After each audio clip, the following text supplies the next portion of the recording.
What's up guys, I hope you are doing well। I am Veer, welcome to stellar family. तो कैसे हो दोस्तों, मैं आशा करता हूँ शानदार तरीके से आप लोग अपनी लाइफ को एंजॉय कर रहे हो, अपनी सेहत, फैमिली और पढ़ाई का ध्यान काफी अच्छे से रख रहे हो। आज का जो लेक्चर है काफी इंटरेस्टिंग, काफी शानदार रहने वाला है। आप लोग इसको और भी ज्यादा इंटरेस्टिंग बना सकते हैं इसको अच्छे से देखकर। रीजन क्या है ये बोलने का? रीजन ये है क्योंकि वीडियो के एंड में मैं आप लोगों से कुछ क्वेश्चंस पूछूंगा। अगर उन क्वेश्चन का आंसर आप लोग दे पाओगे तो आप लोगों को लगेगा कि हाँ काफी अच्छे से लेक्चर सुना है और कॉन्फिडेंस आप लोग फील करेंगे। अगर नहीं दे पाओगे तो आप लोगों को लगेगा यार लेक्चर सही से नहीं सुना है, तो आप लोग अच्छे से चीजों को फील नहीं कर पाओगे। तो इसलिए अच्छे से लेक्चर सुनिए ताकि वीडियो के एंड में क्वेश्चन का आंसर आप लोग दे सकें। पर उससे पहले आप लोगों के सामने एक क्विज होगा जो कि लास्ट वीडियो में मैंने आप लोगों से पूछा था, तो उसके चलते उसके आंसर आप लोगों को बताऊंगा ताकि आप लोग इनको लंबे समय तक याद रख पाए। तो सबसे पहले आइए क्विज के ऊपर नजर डालते हैं। बात की जा रही है यहां पर समुद्र सेतु के बारे में, जिसका मतलब होता है सी ब्रिज, यानी कि समुद्र के ऊपर ब्रिज। तो यहां पर जो बात बताई गई है, अभी हमारी कंट्री में ऑपरेशन चलाया गया था समुद्र सेतु के, इसके द्वारा ये ऑपरेशन लॉन्च किया गया था। जो बाहर के हमारी कंट्री के सिटीजन है उनको अपनी कंट्री में वापस लाने की बात की गई थी। इंडियन नेवी के द्वारा यहां पर बात की जा रही है ऑपरेशन राहत के बारे में। तो किस कंट्री के लिए ऑपरेशन राहत लॉन्च किया गया था? इसी के साथ में मैंने आप लोगों से एक आइलैंड के बारे में पूछा था और इस आइलैंड के बारे में कई सारे बच्चों के द्वारा काफी डिटेल में बताया गया। देखिए, अगर मैं आप लोगों से कोई क्वेश्चन पूछता हूं ना, तो इसका मतलब ये होता है कि आप लोग कुछ डिटेल भी उसके बारे में दे दिया करें। इससे क्या होगा, अगर आप लोग कुछ ज्यादा उसके बारे में पढ़ेंगे ना, तो आप लोग उसके एग्जाम में रिकॉल कर पाएंगे, क्योंकि थोड़ा सा आप लोगों ने एक्स्ट्रा एफर्ट डाला है उसके लिए। तो ये आइलैंड जो है यहाँ पर, इसका नाम है यहाँ पर दाइगो ग्रासिया। तो ये आइलैंड यहाँ पर किस कंट्री का है ये आप लोगों को बताना था। इसी के साथ में कुछ वीजा थे, उनके बारे में मैंने आप लोगों से पूछा था, तो यहाँ पर इनके बारे में आप लोगों को पता होना चाहिए। अगर किसी पर्टिकुलर कंट्री के अंदर आप लोगों को जाना है तो वहां के लिए आप लोगों को वीजा लेना पड़ेगा। तो ये वीजा यूएसए के वीजा है जो यहाँ पर अलग अलग कंट्री के लोगों को दिए जाते हैं। तो अगर कोई स्किल्ड वर्कर है उसको कौन सा वीजा दिया जाता है, तो उसका नाम क्या है? सीजनल वर्कर अगर कोई जाता है तो उसके लिए कौन सा वीजा है? इंट्रा कंपनी ट्रांसफर, यानी कि एक कंपनी का अगर कोई ऑफिस अलग अलग कंट्री में है तो उसमें अगर उसको ट्रांसफर किया जाएगा उसके एम्प्लॉय को, तो कौन सा वीजा लगेगा। इसी के साथ में यहां पर जो वर्क और स्टडी दोनों के लिए जाते हैं समर प्रोग्राम के लिए, उसके लिए कौन सा वीजा दिया जाता है? H4 वीजा, जो डिपेंडेंट है किसके ऊपर, यहां पर ये उनको वीजा दिया जाता है। और CGHR, ये मैंने snake bite mortality in India report के बारे में बात की थी। तो यहां पर आप लोगों को यह बताना है कि इसकी फुल फॉर्म क्या है CGR की, जिसके द्वारा ये रिपोर्ट प्रस्तुत की गई थी। तो ये क्वेश्चन मैंने आप लोगों से पूछे थे, इंपोर्टेंट क्वेश्चन है, डायरेक्ट भी क्वेश्चन बन सकते हैं और इसी के साथ में कई बार आप लोगों से स्टेटमेंट भी पूछी जा सकती है। तो दोनों के बारे में आप लोग को आइडिया होना चाहिए। आइए इनका आंसर यहां पर एक बार देख लेते हैं। इंडियन नेवी के द्वारा यहां पर समुद्र सेतु ऑपरेशन चलाया गया, जिसको सी ब्रिज भी यहां पर बोला गया। ऑपरेशन राहत जो था इंडियन नेवी के द्वारा यहां पर ये यमन में चलाया गया था। अगर मैप में आप लोग देखेंगे तो मैंने आप लोगों को दिखाया भी था, यहां पर ये अपनी प्यारी कंट्री होगी, यहां पर ये हो गया यमन, ठीक है। तो यहां पर जब सऊदी अरेबिया के द्वारा अटैक किया गया तो यहां से आसपास वाले रीजन से अपनी कंट्री के जो सिटीजन है, इसी के साथ में नेपाल के और श्रीलंका के सिटीजन, उनको भी यहां से निकाला गया। तो ऑपरेशन राहत था यहां पर ये, ठीक है। तो याद रखना। नेक्स्ट यहां पर बात की जा रही है दाइगो ग्रासिया, ये आइलैंड के बारे में। तो ये यूके का आइलैंड है इंडियन ओशन के अंदर में, ठीक है। तो ये याद रखेगा। तो इसके बारे में भी कई बार क्वेश्चन बन जाते हैं। H1B वीजा जो है यहाँ पर ये स्किल्ड लेबर फोर्स के लिए, जिसको कुछ ना कुछ टेक्निकल नॉलेज जिसको देखने को मिलती है किसी भी पर्टिकुलर एरिया में।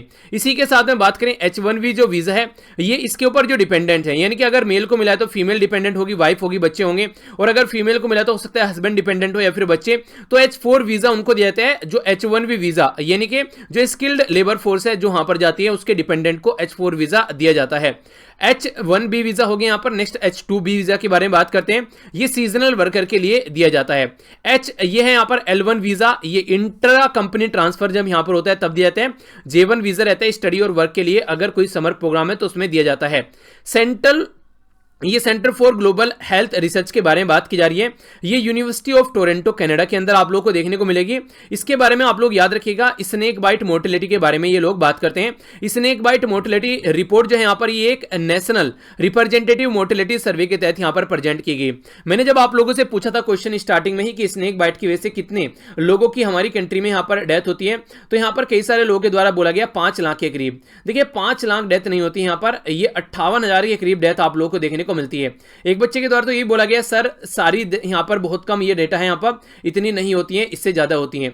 मैं आप लोगों की बात से सहमत हूं, क्योंकि जो यहां पर रिपोर्ट की गई है वो रिपोर्ट की गई जिनके बारे में कोई ना कोई यहां पर जाकर बता देता है। बहुत सारी चीजें ऐसी हैं जैसे कई सारे लोगों की जान जाती है, ठीक है। दुनिया भर के केस डेली रेप के हमारी कंट्री में होते हैं, पर लेकिन सामने कितने आते हैं, कितने सारे लोग जो है यहाँ पर एक तरीके से घर में अत्याचार चल रहा है उसके बारे में रिपोर्ट करते हैं। तो ये जो डेटा होता है गवर्नमेंट का, हमेशा उससे ज्यादा ही आप लोगों को देखने को मिलेगा जो एक्चुअल डेटा होता है। कहीं पर अर्थक्वेक अर्थक्वेक आ गया, कहीं सुनामी आ गई, कहीं सूखा हो गया, या कहीं पर लड़ाई दंगे हो गए, वहां पर लोगों की संख्या जो मारे जाने की होती है वो बहुत ज्यादा होती है, पर लेकिन उसको घटाकर बताया जाता है। उसका भी यही रीजन है, जनता में रोष न फैले। तो एक्चुअल डेटा जो भी होगा, पर लेकिन आप लोगों को हमेशा ऑफिशियल डेटा ही यूज करना है। अगर आंसर राइटिंग आप लोग लिख रहे हैं या फिर कहीं पर आप लोगों से क्वेश्चन पूछा जा रहा है ऑब्जेक्टिव टाइप, तो जो ऑफिशियल डेटा है वो आप लोगों को याद रखना है, ठीक है। तो कंफ्यूजन में ना ही तो खुद आना है और ना ही ये इस तरीके से दूसरों को कंफ्यूजन में डालना है। तो ऑफिशियल डेटा जो इकोनॉमिक सर्वे के अंदर आता है, गवर्नमेंट की रिपोर्ट्स के अंदर आता है, गवर्नमेंट खुद जिसके बारे में वेरीफाई करती है, वो डेटा आप लोगों को हर जगह यूज करना है, ठीक है। आइए अब आगे बढ़ते हैं। यहां पर ये जो न्यूज है काफी इंपॉर्टेंट है, इसके बारे में थोड़ा सा हम लोग डिटेल में जानेंगे। यहां पर बात की जा रही है नेशनल इंटेलिजेंस ग्रिड के बारे में। नेशनल इंटेलिजेंस ग्रिड यहां पर एक तरीका डेटा सिक्योर करने का एक पैटर्न बनाने की कोशिश की जा रही है, जिसके चलते अगर हमारी कंट्री में कोई भी प्रॉब्लम देखने को मिलती है उसका सोल्यूशन यहां पर निकाला जा सके, डेटा अवेलेबल कराया जा सके। नेशनल इंटेलिजेंस ग्रिड जो है उसके द्वारा साइन किया गया एमओयू यानी कि memorandum of understanding national crime record bureau के साथ में, यानी कि एनसीआरबी के साथ में। तो इसके बारे में थोड़ा सा अभी हम लोग जानेंगे। तो यहां पर जो बात की जा रही है, एक सेंट्रलाइज डेटा बनाने की बात की जा रही है। नेशनल जो यहां पर इंटेलिजेंस ग्रिड है इसको आप लोग NATZRID, ठीक है। तो इसके नाम से भी आप लोगों से यहां पर इसके बारे में पूछा जा सकता है, तो कंफ्यूजन आप लोगों को यहां पर नहीं होना है। तो यहां पर जैसे कि यहां पर बात करें नेशनल के बारे में बात की जा रही है, तो NAT, और ग्रिड के बारे में यहां पर बात की जा रही है, तो इसको नेशनल इंटेलिजेंस ग्रिड आप लोग बोल देते हैं। नेशनल इंटेलिजेंस जो ग्रिड है हमारी कंट्री में, अगर इसके बारे में कुछ इंफॉर्मेशन मैं आप लोगों को बताऊं तो थोड़ा सा इसके बारे में समझिएगा। ये एक तरीका डेटाबेस है जो कि काउंटर टेररिज्म पर्पस के लिए हमारी कंट्री में बनाया जा रहा है। अगर कोई ऐसी एक्टिविटी देखने को मिले, हमारी कंट्री में 2008 में जब मुंबई अटैक हुआ था, ये मुंबई टेरर अटैक हुआ था, उस टाइम पर ये कंडीशन आप लोगों को देखने को मिली कि हाँ ऐसा कुछ होना चाहिए जिसके चलते हम लोग ये सिचुएशन को हैंडल कर सकें, और तब से लेकर यहाँ पर ये चीजें चल रही हैं। और ये जो प्रोजेक्ट है ये हमारी कंट्री में इसको आगे बढ़ाने की बात की जाती है।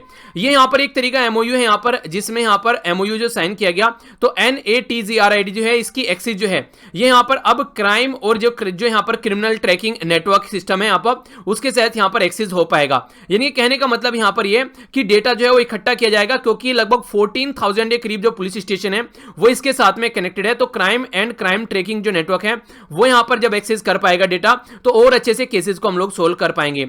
ऑल स्टेशन जो भी ऑल स्टेट पुलिस जो है हमारी कंट्री में, वो जो भी FIR में एक तरीके से रखती है, वो सारा डेटा इकट्ठा आप लोगों को देखने को मिलेगा।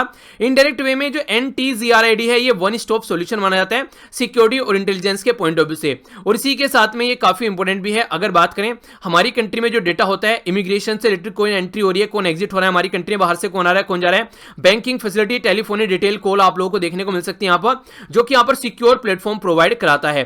2009 में जो होम मिनिस्ट्री है यहाँ पर जो यहाँ पर जो फर्स्ट टाइम यहाँ पर कॉन्सेप्चुअल किए गए यहाँ पर अंडर जो होम मिनिस्टर थे पी चिदम्बरम साहब, उनके अंदर था में, ठीक है। तो यहां पर जो आगे चलकर फिर इसको यहां पर जो अमित शाह जी हैं उनके द्वारा इसको आगे लेकर चला गया। प्रोजेक्ट का एम ये है कि इसको लाइव किया जाए 31 दिसंबर तक। तो 10 जो सेंट्रल एजेंसीज हैं यहां पर वो इसके साथ में मिलकर काम करने वाली है, ठीक है। जैसे कि आप लोग समझ सकते हैं इंटेलिजेंस ब्यूरो हो गया, रिसर्च एंड रो एनालिसिस हो गया, वो डेटा को यहां पर एक्सेस कर पाएंगे इसके चलते। इसी के साथ में जो डेटा है वो प्रोक्योर किया जाएगा यहां पर 21 ऑर्गेनाइजेशन, जैसे कि यहां पर टेलीकॉम, टैक्स या फिर बैंक, इमिग्रेशन, वो सारी चीजें देखने को मिलेगी। तो ये यहां पर चीजें आप लोगों के सामने हैं। कुछ इंफॉर्मेशन यहां पर इसके बारे में आप लोगों को बताता हूं। नेशनल क्राइम रिकॉर्ड ब्यूरो, इसके बारे में कई बार क्वेश्चन पूछ ले जाते हैं, तो हल्का सा आइडिया इसके बारे में आप लोगों को होना चाहिए। नेशनल क्राइम रिकॉर्ड ब्यूरो जो है हमारी कंट्री में एक एजेंसी है जो कि गवर्नमेंट के अंडर में आती है, और ये एनालिसिस करने का काम करती है डेटा को जो हमारी कंट्री में क्राइम होता है। इंडियन पीनल कोड के तहत या फिर यहां पर स्पेशल एंड लोकल लॉज के थ्रू यहां पर जो भी चीजें हमारी कंट्री में है जिनको क्राइम माना जाता है, उसके हिसाब से यहां पर डेटा इकट्ठा करती है। हेडक्वार्टर न्यू दिल्ली में 1986 में इसको बनाया गया था 11 मार्च को, और मोटो इसका काफी अच्छा है, powering Indian police with information technology. यानी कि जब डेटा रहेगा तभी तो यहां पर अच्छे से केसेस होंगे उनको सोल्व कर पाएंगे, तो इसीलिए बोला गया है empowering Indian police with information technology. Present जो इसकी मिनिस्ट्री है वो है होम मिनिस्ट्री, तो यानी कि अमित शाह जी के जो अंडर मिनिस्ट्री है वो यहां पर आप लोगों को इसकी मिनिस्ट्री देखने को मिलेगी। ये इंपॉर्टेंट क्वेश्चन है जो कि पास्ट में पूछा जा चुका है और आगे भी आप लोगों से क्वेश्चन बन सकता है। एनसीआरबी जो है यहां पर यानी कि नेशनल क्राइम रिकॉर्ड ब्यूरो है, वो डेटा प्रस्तुत करता है। तो 3 डेटा के बारे में बात की जा रही है, इनके 3 रिपोर्ट प्रस्तुत करता है। Crime in India, accidental death and suicide in India, इसी के साथ में यहां पर जो प्रिजन स्टैटिक्स है यानी कि एक तरीके से जो जेल से रिलेटेड डेटा है, यानी कि कितने कैदी हैं जेल में, क्या कंडीशन है उनकी, क्या गलत है, वो सारा यहां पर ये 3 रिपोर्ट यहां पर प्रस्तुत करता है। तो crime in India, accidental death and suicide in India, इसी के साथ में यहां पर प्रिजन स्टैटिक्स, तो ये सारी चीजें आप लोगों को देखने को मिलेंगी। तो इसके बारे में आइडिया रखेगा। एक क्वेश्चन मैं आप लोगों से पूछता हूं यहां पर कि इसके डायरेक्टर कौन है आज की डेट में, ये आप लोगों को बताना है, ठीक है। तो ये था इसके बारे में इंफॉर्मेशन, जो कि डायरेक्ट क्वेश्चन बन जाता है। कई बार मिनिस्ट्री पूछ ली जाती है, तो कई बार मोटो वगैरह भी आप लोगों से पूछे जाते हैं, पर यूपीएससी यहां पर रिपोर्ट वगैरह पूछती है आप लोगों से, तो उसके लिए ये याद रखिएगा। आगे बढ़ते हैं। नेक्स्ट जो न्यूज है यहां पर आप लोग एक तरीके से फेलियर इसको बोल सकते हैं यहां पर ट्रंप एडमिनिस्ट्रेशन का, जो ये कंडीशन यहां पर देखने को मिली। आप लोगों को याद है मैंने आप लोगों से डिस्कस किया था P5+1 की डील के बारे में। P5 परमानेंट 5 मेंबर है यहां पर चाइना, रसिया, इसी के साथ में यूएसए, यूके और फ्रांस, यानी कि जो यूएन के परमानेंट 5 मेंबर है वो, +1 है यहां पर जर्मनी। इनके द्वारा मिलकर एक डील साइन की गई थी ईरान के साथ में कि ईरान को न्यूक्लियर बम बनाने से रोका जाएगा। पर डोनाल्ड ट्रंप साहब जो है वो ताव में आए और इस डील से बाहर निकल गए। जबकि ये डील अच्छी खासी चल रही थी ईरान के साथ में, जो भी बातें की गई थी हसन रूहानी साहब के साथ में, जो कि ईरान के प्रेसिडेंट हैं, वो सारी बातें मान रहे थे और प्रॉपर पैटर्न में चीजें चल रही थी।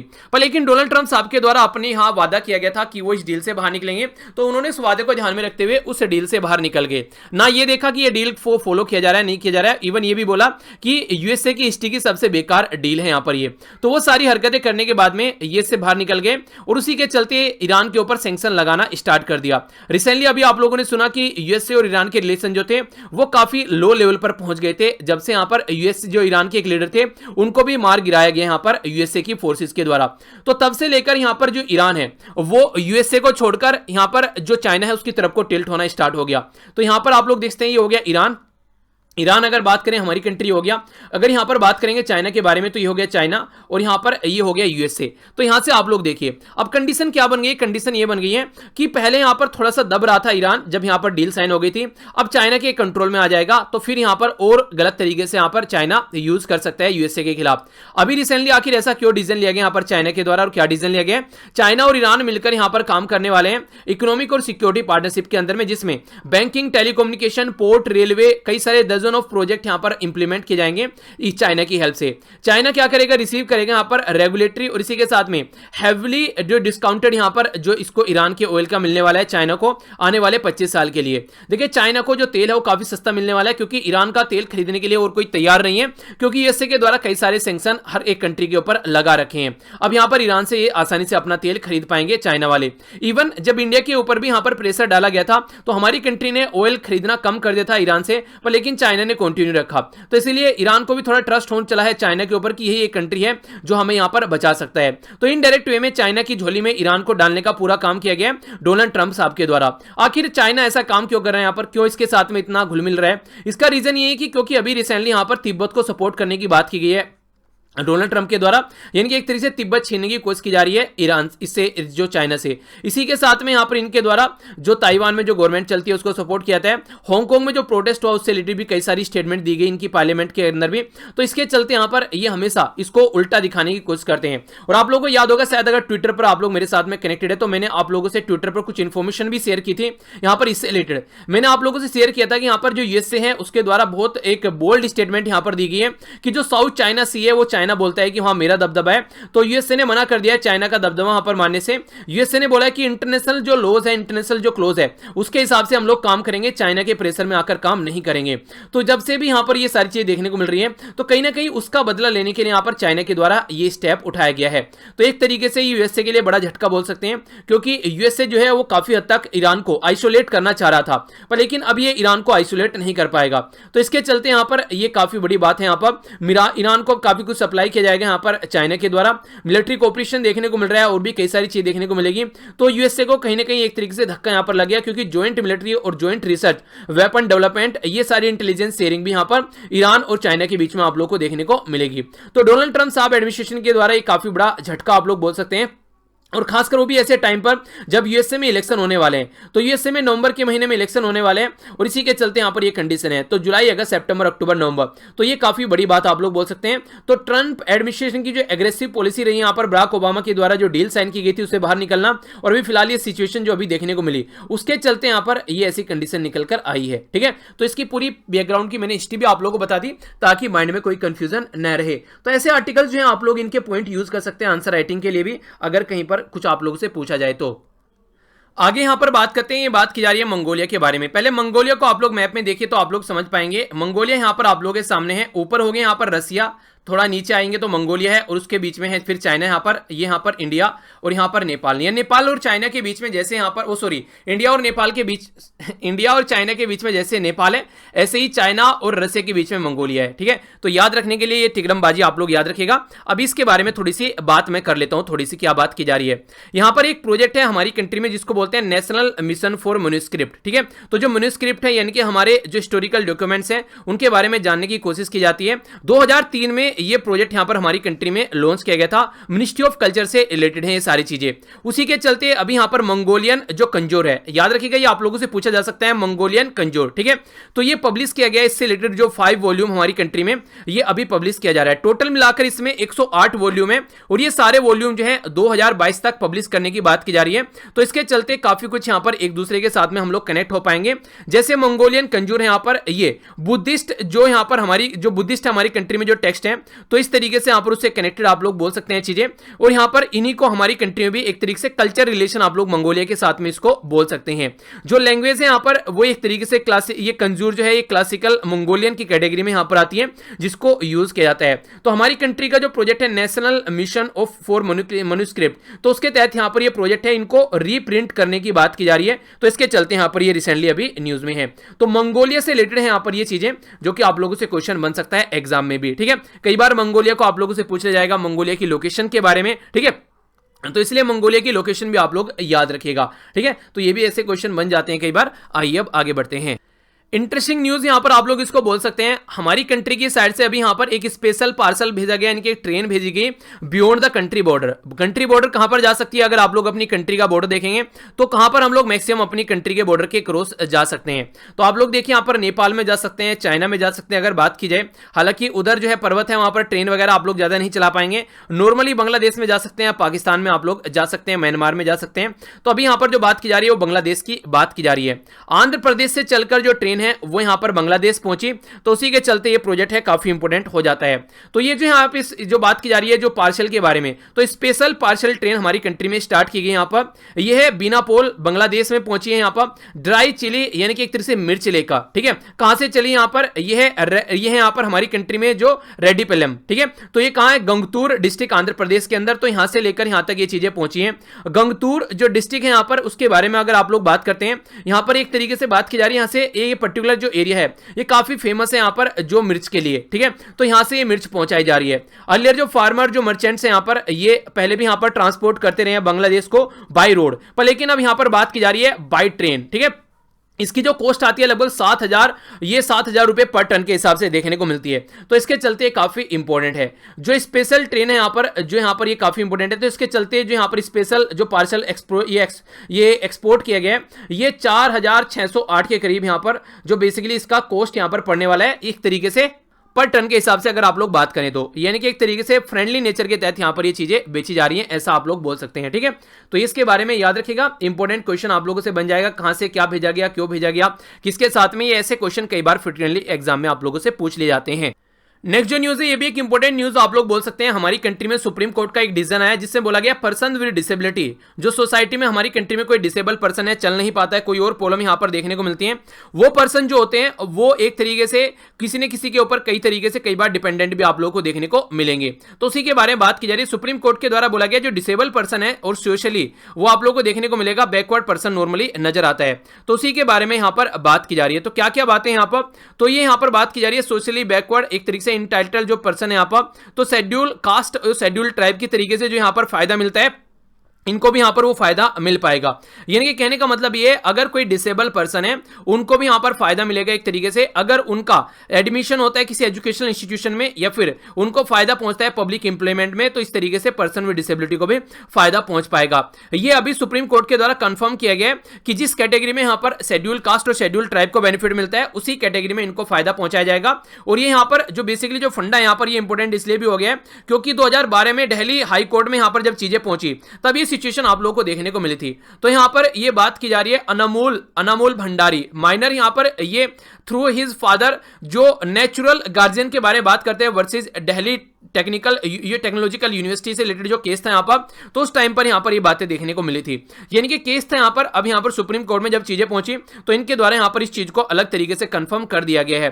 तो अब यहाँ पर क्या कंडीशन है? अब कंडीशन यहाँ पर यही है कि अब अगर अब यहाँ पर जो डिसेबल पर्सन है उनको भी इसके साथ में यहाँ पर काउंट किया जाएगा, उस लेवल का रिजर्वेशन इनको देखने को मिलेगा। और आप लोगों को याद होगा मैंने बोला था कि जो आर्मी के अंदर जो कैंटीन कार्ड वगैरह होते हैं, पहले नॉर्मली क्या होता है, नॉर्मल तरीके से देखेंगे अगर कोई बच्चा है यहाँ पर आर्मी पर्सनल का, उसकी एज जो है 25 साल से ऊपर हो जाती है और वो मैरिड है, ठीक है, तो यहाँ पर आर्मी की जो बेसिकली फैसिलिटी होती है मेडिकल वगैरह की वो नहीं मिलती है, पर डिसेबल पर्सन के लिए उसको भी 25 साल से बियॉन्ड किया जा रहा है अगर उसकी शादी नहीं हुई है तो, ठीक है। तो ये भी एक इंपॉर्टेंट फैक्ट है जो कि याद रखिएगा। आगे बढ़ते हैं।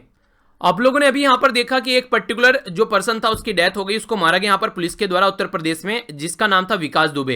तो विकास दुबे जो था वो काफी खूंखार तरीके का एक यहां पर पर्सन था जो कि यहां पर पुलिस के द्वारा मारा गया। पर लेकिन कई सारे आरोप पुलिस के ऊपर ये लगाए गए कि एक कस्टोडियल डेथ है, क्योंकि विकास के साथ विकास में कई सारे ऐसे सबूत थे जिसे कई सारे जो लोग थे वो खतरे में आ सकते थे। तो इसीलिए यहां पर अब तक वो इतने सारे गुनाह करने के बाद भी बचा हुआ था। पर लेकिन अब जब यहां पर जो गिरेबान पर हाथ पहुंचा तो उसको रोकने के लिए उसको यहां पर कस्टोडियल डेथ के थ्रू यहां पर निपटा दिया गया। पर लेकिन यहां पर जब प्रेशर पड़ा उत्तर प्रदेश गवर्नमेंट के ऊपर, तो उत्तर प्रदेश गवर्नमेंट के द्वारा यहां पर बोला गया कि एक सिंगल मेंबर का कमीशन बनाया गया है इस पर्टिकुलर जो दुर्घटना हुई है उसको चेक करने के लिए, जो कि यहां पर शशिकांत अग्रवाल जो कि रिटायर्ड इलाहाबाद हाई कोर्ट के जज हैं, उनकी अध्यक्षता में यह पूरा बेसिकली देखा जाना है। तो ये जो पूरी घटना आप लोगों को देखने को मिली, तो इसको पूरा यहां पर एनालिसिस किया जाएगा और 2 महीने के अंदर यहां पर रिपोर्ट प्रस्तुत की जाएगी। जो डिसीजन है यहां पर तब आया जब यहां पर एक पिटीशन गई यहां पर सुप्रीम कोर्ट के अंदर में और इंडिपेंडेंट प्रोब की बात की यहां पर दुबे की और उसके एसोसिएट को कई सबको यहां पर मारा गया, जो कि यहां पर जो इसको बिक्रू एम्बुस का नाम दिया गया। एम्बुस होता है घात लगाकर मारना, ठीक है।